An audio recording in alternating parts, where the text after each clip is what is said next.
Magandang araw, sambayan ng Pilipino. Magandang araw, mga kababayan. Kasama niyo po ngayon si Ka Eric sa isa na namang episode ng ating balita at talakayan.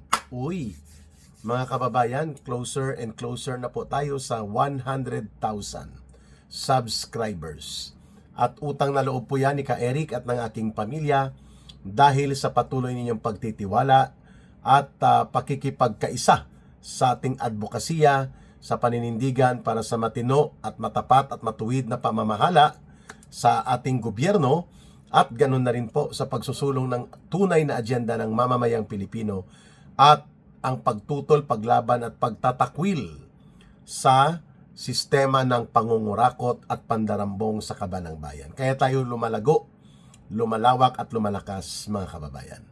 And of course, ang programa namin ni Dr. Lorraine Maribadoy na Bigwas ng Agila, may YouTube channel po yan at mayroon na rin pong Facebook page. You can also follow us and support sa Bigwas ng Agila. Again, mga kababayan, umiinit po itong usapin ng paggamit ng batas at mga ahensya na dapat ay nagpapatupad ng batas. The law enforcement agencies must be professional and should not be used or exploited for political and personal interest ng mga may kapangyarihan. Kagaya po na nakikita natin sa kung paano po pinababa ni Melvin Matibag ang NBI sa katayuan nito supposedly as a professional and isa sa nirerespeto na law enforcement agency sa Pilipinas. Biglang naging isang political demolition job ang specialty ng NBI, no?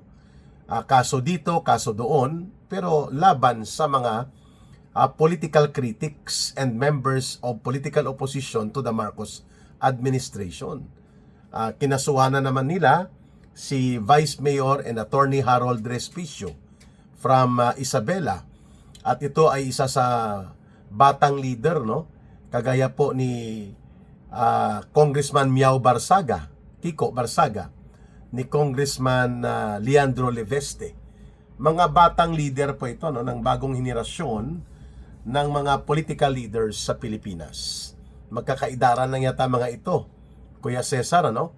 Si Leandro Leveste, si Kiko Barsaga, si Attorney Harold Respicio, nasa mga late 20s lang or mga 27, 28 lang yata mga edad nito na mga bata pa.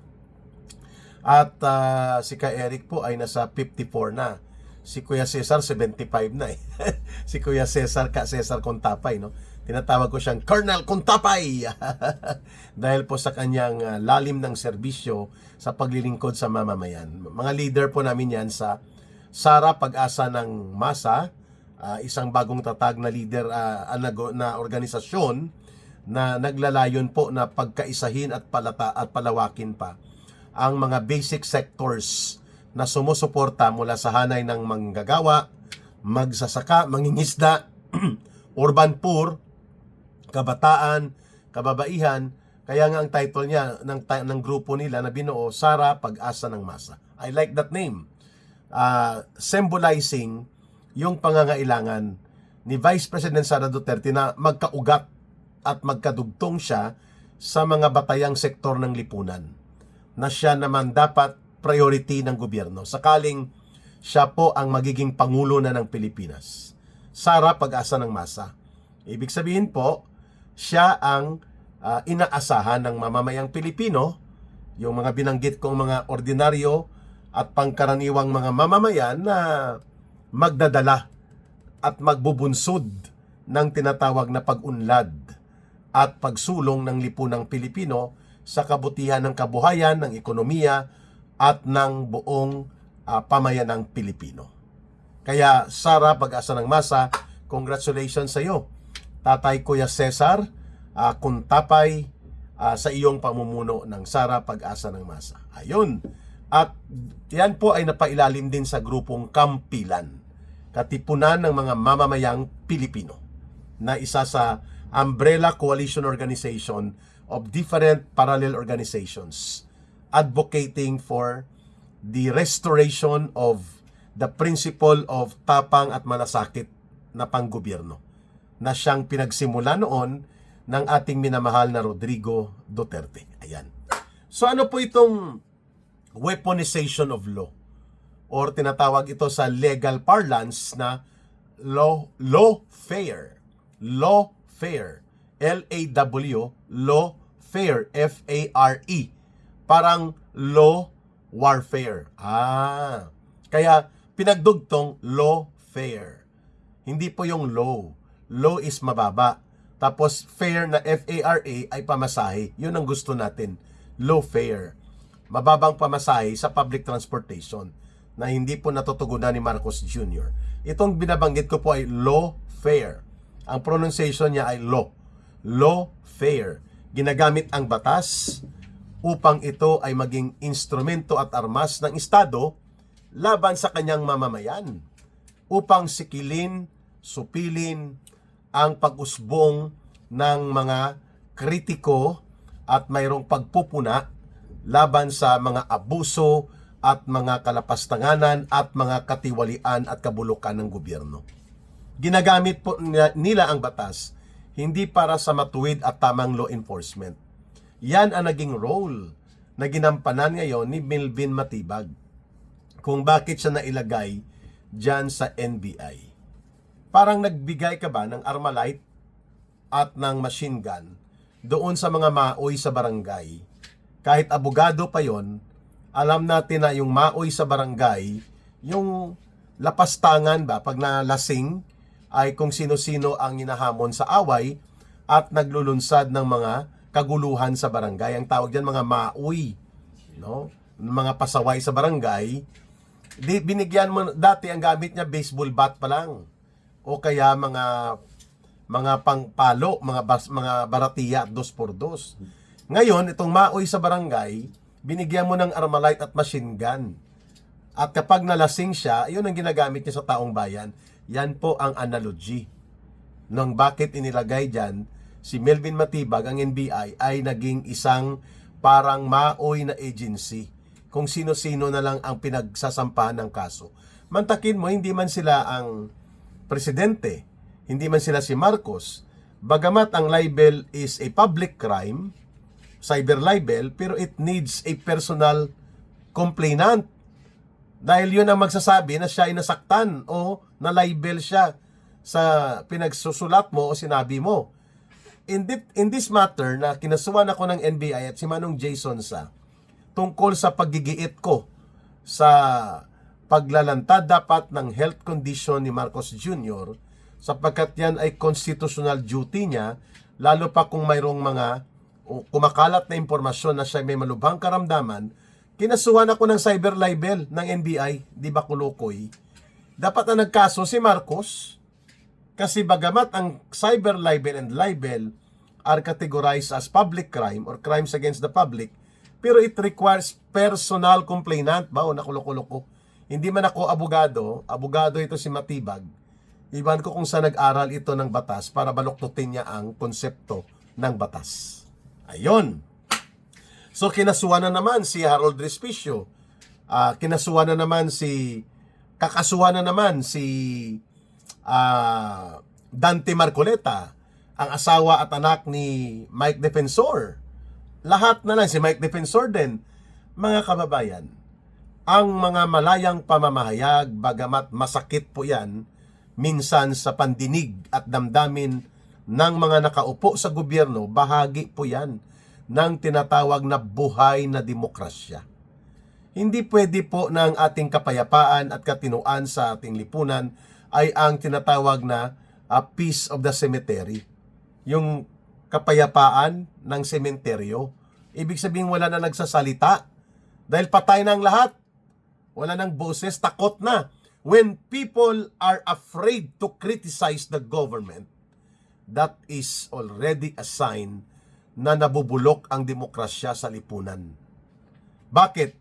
Dapat ang gobyerno ang maging sensitive at matakot kung may pagpupuna ang kanyang mamamayan sapagkat ang gobyernong demokratiko at hindi otokratiko at tiraniko at diktadura ay gobyernong nakikinig at sensitive sa kanyang mamamayan, hindi nanunupil at hindi po gumagamit ng batas upang sikilin ang boses at sentimiento ng kanyang mamamayan sa pamamagitan ng pananakot, intimidation, bullying, and persecution.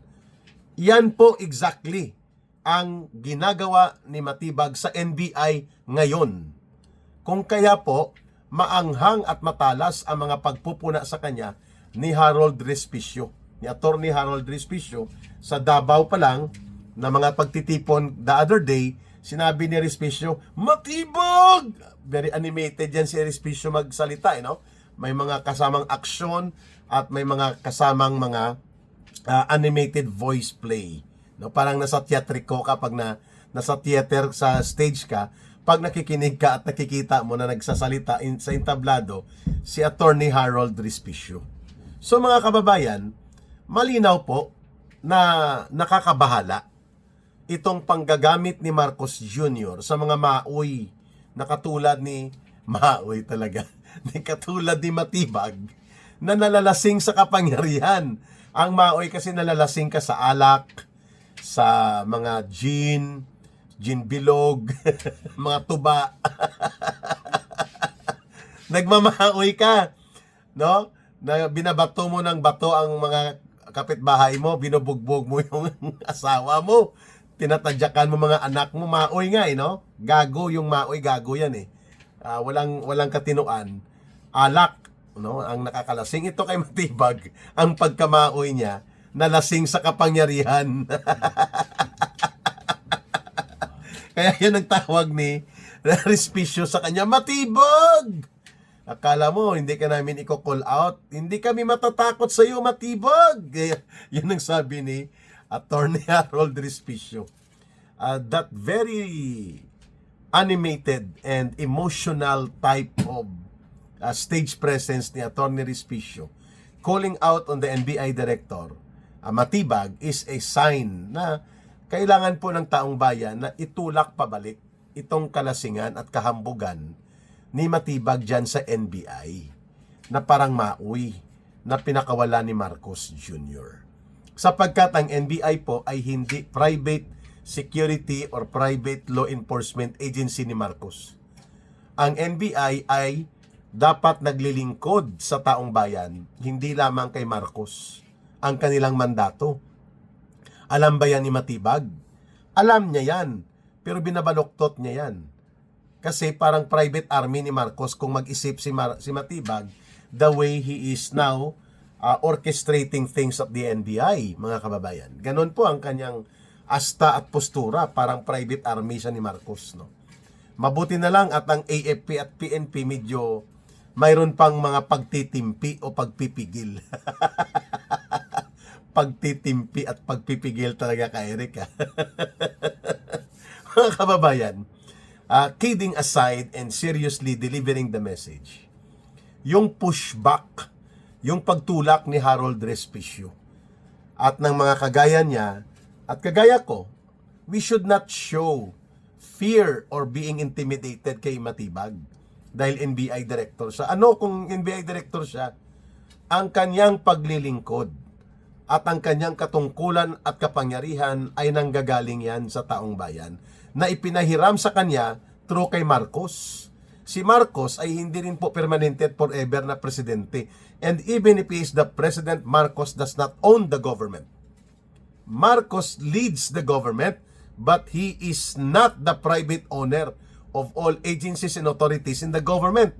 Yan po ay ini-exercise to the interest of the people kapag ang paggamit ng poder, kapangyarihan at resources ng gobyerno, ng sinumang nasa gobyerno, elected or appointed, ay hindi tumutugma sa kabutihan at karapatan ng mga mamamayan, yan ay hindi tama at yan ay abuso na dapat punahin, sitahin, panindigan at dapat yan ay kinikriticize ng gobyerno, including kay Matibag.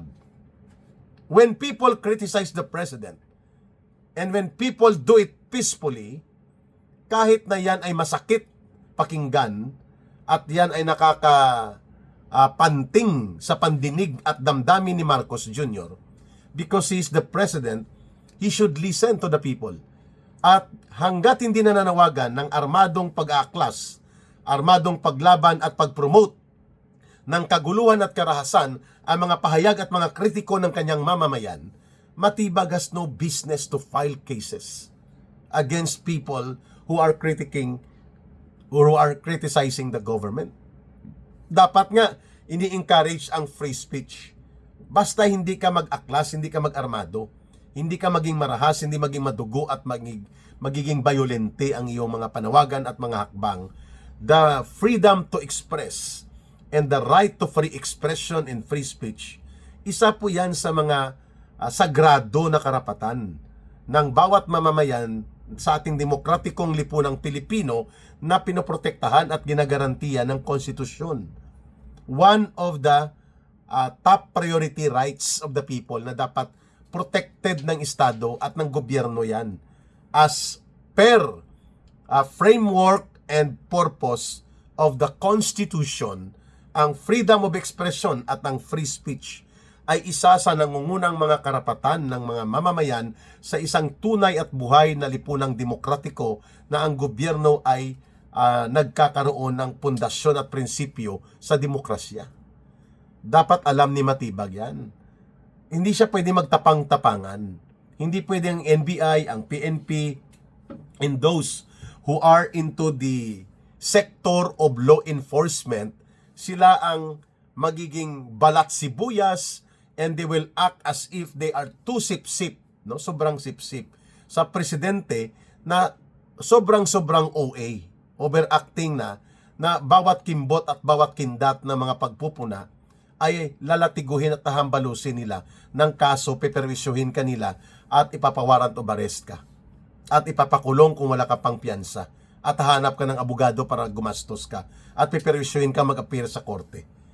That is not a business that the NBI should focus on. Dapat doon siya sa mga high-profile crimes.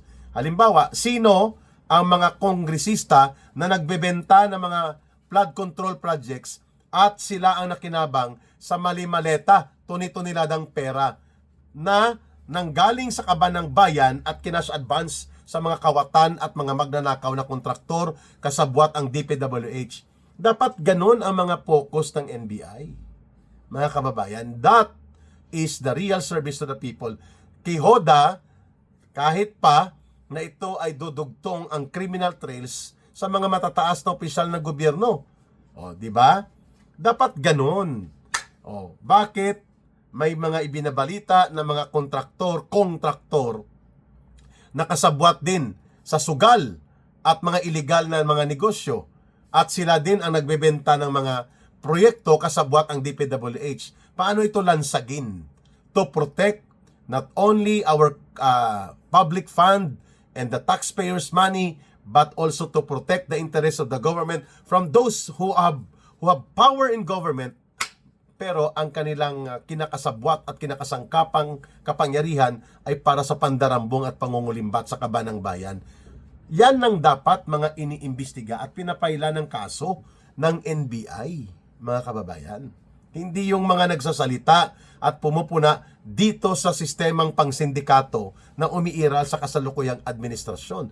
They de-investigate NBI, si Romualdez, doon sa mga lumabas na mga balita like itong Peanut Gallery Media Network, ang PGMN, na nagsasabi na ganito ang sistema ni Romualdez at ang mga ibinunyag laban sa kanya ng 18 former soldiers, 18 Marines, at ang mga sinabi ni Saldico na mga paggagamit ng pera at mga pangungulimbat nito. Did the NBI lift a finger para ito ay makapagbuo ng case build-up in support in the effort of the Ombudsman? Wala. Sigurado tayo wala silang ginawang ganun. Pero dito, sa mga kritiko at nagsasalita sa gobyerno, mabilis pa po sa alas 4 train o last trip train, sa panahon po na may railway system na matino ang Pilipinas, mas mabilis pa po sa alas 4 na train. 4 a.m. or 4 p.m. na train dati, pag last trip na, ang kabilis ng paggamit ng poder, kapangyarihan, resources, at iba pang sistema ng pananakot at pamimirwisyo ng NBI na siyang ginagawa ni Melvin Matibag. Malinaw mga kababayan na ito ay hindi personal na kritiko laban kay Matibag. It is a public call out to the people na dapat maintindihan natin na hindi po tama na ang batas at ang otoridad sa batas ay ginagamit bilang instrumento sa panunupil, paninikil at pagkitil sa kalayaan at karapatan ng mamamayan at ginagamit na rin ultimately para pagtakpan, ilihis at tabunan ang mga totoong may pananagutan at kasalanan na mga gumamit ng poder at kapangyarihan upang pagnakawan at abusuhin ang taong bayan. That should be very clear on the part of those who are in the NBI. Come and go yung mga direktor ninyo Pero huwag nyo sanang hayaan na masira ang integridad, ang tinatawag na institutional dignity and institutional integrity. Dignity dangal, integrity ang kapanipaniwala nyong antas sana ay wag lalo pang lumugmok dahil parang maoy sa baryo ang estilo ni Matibag sa kanyang diskarte bilang NBI Director ni Marcos. Alam namin na maraming professionals dyan sa NBI, abogado, CPA, mga forensics expert and investigators na matitino. But this time, having a kind of Matibag na nalasing at naging hambog sa kanyang kapangyarihan, hinihila niya ang NBI as an agency of a professional law enforcement sa Pilipinas papunta po sa pagiging isang bulok na operator ng politikang marumi sa laro ni Marcos at ng kanyang mga tauhan.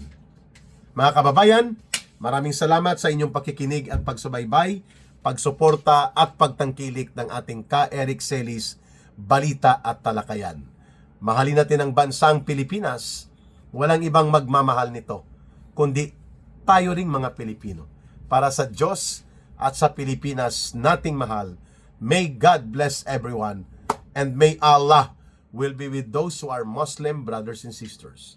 Maraming salamat mga kababayan. Ito po muli si Ka Eric. Bye for now. Mabuhay!